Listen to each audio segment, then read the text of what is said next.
দোকানে গিয়েও আমার একটা জামা কেন পছন্দ হলো না, কোনো জামা না কিনে কেন বাড়ি চলে এলাম, এত শাড়ি এত ভালো ভালো ড্রেস থাকতেও কেন কিছু কিনলাম না, সেটাই তোমাদের সাথে আজকে শেয়ার করব। Hey guys, welcome to our channel Kartik Koel blog. তো চলেছি তোমাদের কাছে একটা দুঃখের ব্লগ নিয়ে। আচ্ছা আমাকে বলো তো, তোমাদের কাজের কাজে পুজোর শপিং হয়ে গেছে? আমার না এখনও হয়নি, তাই ভাবলাম চলো পুজোর শপিংটা সেরেই আসি। কিন্তু শপিং করতে গিয়ে যে এইরকমভাবে আমি বিশ্বাস করিনি, এটা আমার লাইফে ফার্স্ট এরকম কোনো একটা ঘটনা ঘটেছে। তো আমরা বেরিয়েছিলাম 7:30 নাগাদ, দেখতেই পাচ্ছ পিছনে মা আছে, সামনে আমি হাঁটছি।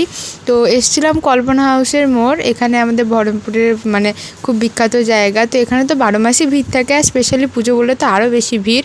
তো দেখতেই পাচ্ছ কত ভিড়, গাড়ি ঘোড়াতে একদম পুরো জ্যাম হয়ে আছে রাস্তায়। তো ভিড় ঠেলে একটুখানি এগিয়ে গেলাম, আর আমরা যাব হচ্ছে নারায়ণ ভান্ডারে। আর তোমাদেরকে দেখাচ্ছিলাম, দেখো এইদিকেও দোকান আছে মেলা, এইদিকেও দোকান আছে মেলা, এখানে তোমরা সব রকমের দোকান পেয়ে যাবে।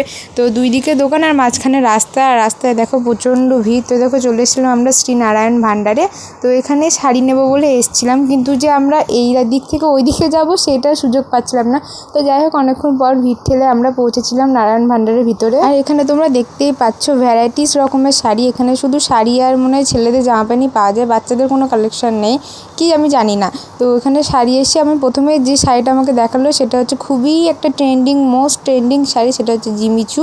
বাট আমি এরকম শাড়ি আগে কোনো দিন পরিনি বলে আমি একটু অভ্যস্ত ছিলাম না, তাই জন্য ওটাকে আমি নিইনি, আপাতত সাইডে রেখেছি। কিন্তু আমাকে বারবার করে ফোর্স করা হচ্ছিলো যে জিমিচু নেওয়ার জন্য। বাট আমি এমন কোনো শাড়ি খুঁজছিলাম যেটা আমার মা দুজনারই পরা হয়। আর এইগুলো দেখা চলছে ডুয়েল টোনের যে শাড়ি, এখন মোস্ট কী বলবো ভাইরাল শাড়ি।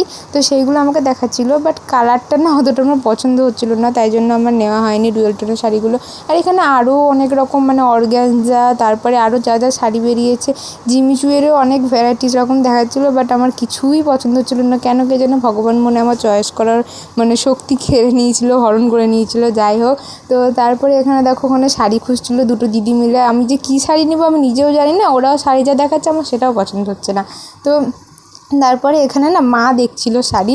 এবার আমার সাথে কী হয় জানো, ছোটো থেকে যখন মা আর আমি শপিং করতে যাই, তখন আমি যেটা পছন্দ করি সেটা তো আমি নিয়ে বাড়ি চলে আসি, কিন্তু পরে বাড়ি এসে মনে হয় যে না, মা যেটা বলছিল সেটাই মনে হয় ঠিক, মায়ের চয়েসই বেস্ট হয় আমার কাছে। কিন্তু এটা আমি পরে বুঝতে পারি।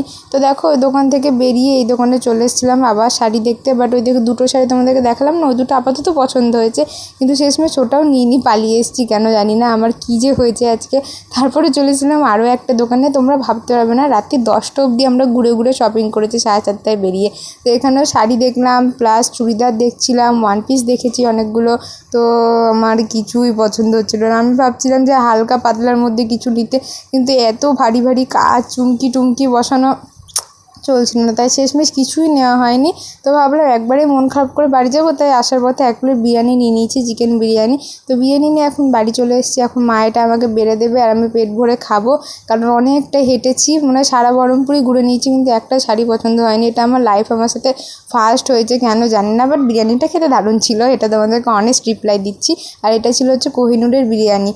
তো চলো যাই হোক, আবার পুজোর শপিং তো আর হলো না, জানি না পুজোতে কী পরবো, আদৌ পরতে পারবো কি না কে জানে। আমার কিছুই যে কেন চয়েস হচ্ছে না আমি নিজেও বুঝতে পারছি না। তো তোমাদের কাদের কাদের সাথে এরকম হয় বলো তো। বাট আমার মনেরও ঠিক নাই যে আমি কী নিব। তো চলো দেখা যাক কতদূর কী করতে পারি। তো এখন আমি পেট ভরে বিরিয়ানিটা খাই আর একটু বিরিয়ানির স্বাদটা উপভোগ করি, তাছাড়া আমার কাছে আর কিছু করার নাই।